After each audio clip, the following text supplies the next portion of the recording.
மக்கள் தொடர்புத்துறை அமைச்சர் அன்பு சகோதரர் சாமிநாதன் அவர்களுக்கும் மேலுள்ள பத்திரிகையாளர் அன்பர்களுக்கும் என்னை வாழ வைத்துக் கொண்டிருக்கும் யூடியூப் நிறுவனத்தை சேர்ந்த அன்பு சகோதரருக்கும் இந்த இடத்தை அளித்திருக்கும் கமலாத்தேட்ட உரிமையாளர்களுக்கும் மேலும் உள்ள அத்தனை நல்லுள்ளவர்களுக்கும் என்னுடைய யூனியன் டப்பிங் யூனியன் இருந்து உறுப்பினர்கள் பல பேர் வந்திருக்கிறார்கள். அவர்களுக்கும் என்னுடைய வணக்கங்களை கூறி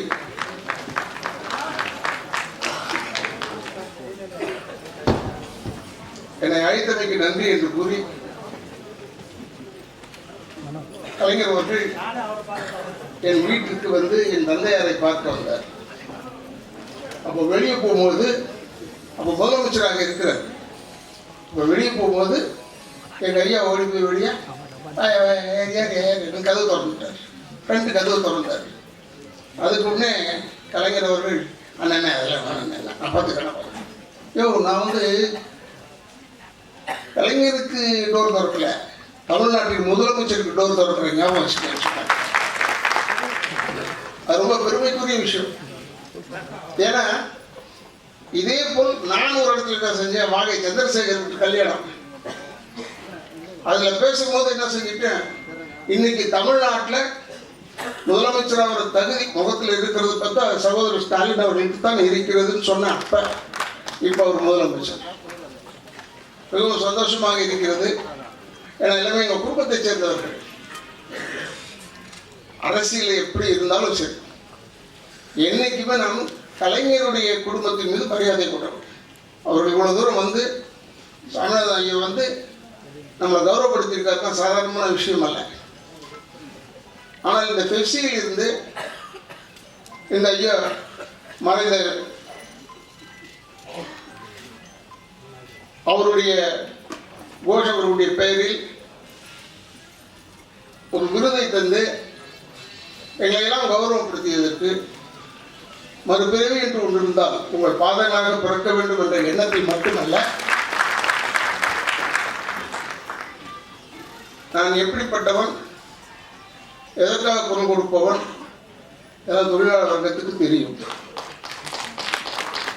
ஏன்னா நான் வந்து முதலாளிகளை தவற சொல்லல. அவங்க பணம் கொடுக்குறவங்க டைரக்டர் தான் பார்த்து இவன் வேணும் இவன் வேணான்னு சொல்கிறது.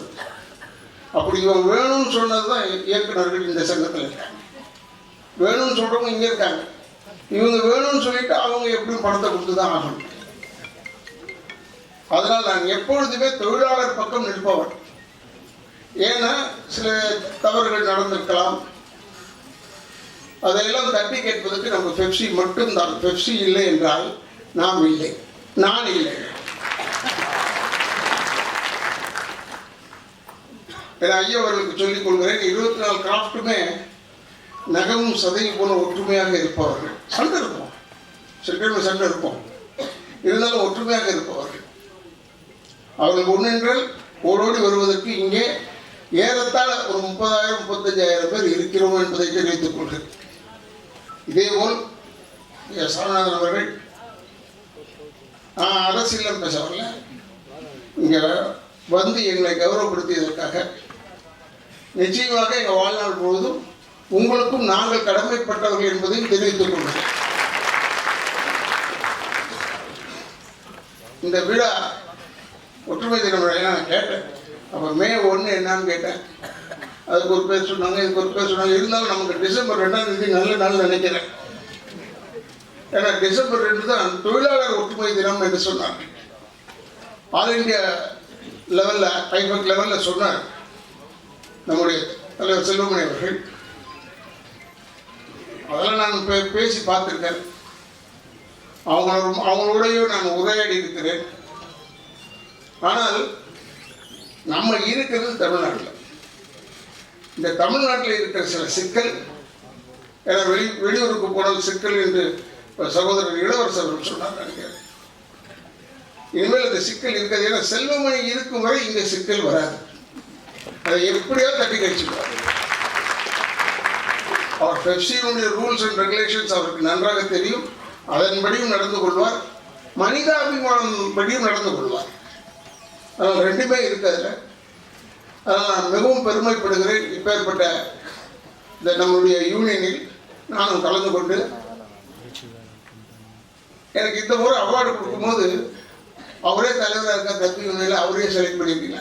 செலக்ட் பண்ணி பார்த்தோம், கிடைக்கல ஆளுங்களுக்கு நினைக்கிறேன். தேடி தேடி பார்த்தாங்க, யாரும் பெப்சிக்கு தியாகம் பண்ணியிருக்கிறாங்களா அப்படின்னு பார்த்தா இப்போ கிடைக்கலன்னு நினைக்கிறேன். அப்புறம் தான் எனக்கு தொலைபேசியில் சொன்னாங்க, உங்களை தான் செலக்ட் பண்ணியிருக்கோம். எனக்கு ஒன்றும் முடியாது, செலக்ட் பண்ணாட்டி இல்லை. ஆனாலும் என் பணி இதுதான், இதை செய்து கொண்டே தான் இருப்பேன். இதுக்கெல்லாம் எதிர்பார்த்து நம்ம செஞ்சோம்னா சகோதரர் செல்வமணிக்கு எவ்வளோ லாஸ் இங்கே தலைவராக வந்ததுலேருந்து அவருக்கு தெரியும்.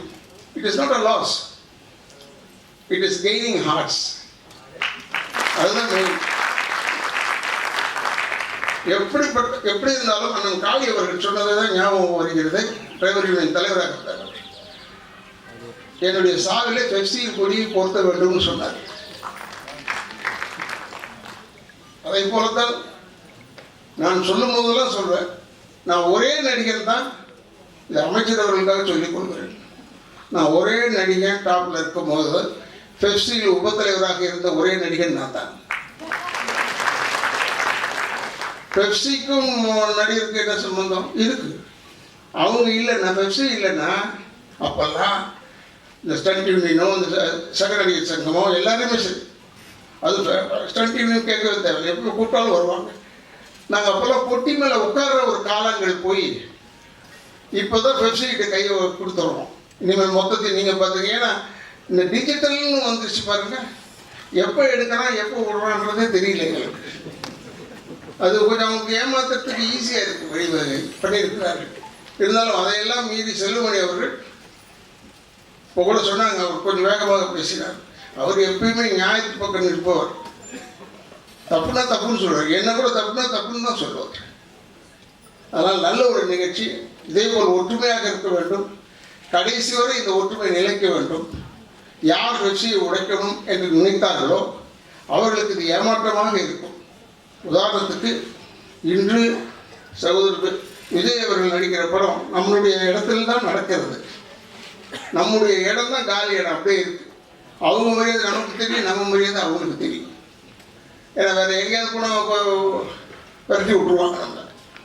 அப்படி அருமையாக செல்வமணி காலங்களில் இந்த விசித்திரமெல்லாம் நடப்பதை நாம் பார்த்து கொண்டிருக்கிறோம் என்பதை சொல்லி, சகோதரர் மாண்புமிகு அமைச்சர் சாமிநாதன் ஐயா வந்ததற்கு என்னுடைய, அதாவது என் குடும்பத்தின் சார்பாக என்னுடைய நன்றியை தெரிவித்து, மறுபிறவி என்று ஒன்று இருந்தால் உங்கள் பாதங்களாக பிறக்க வேண்டும் என்ற எண்ணத்தில் விடைபெறுகிறேன். நன்றி.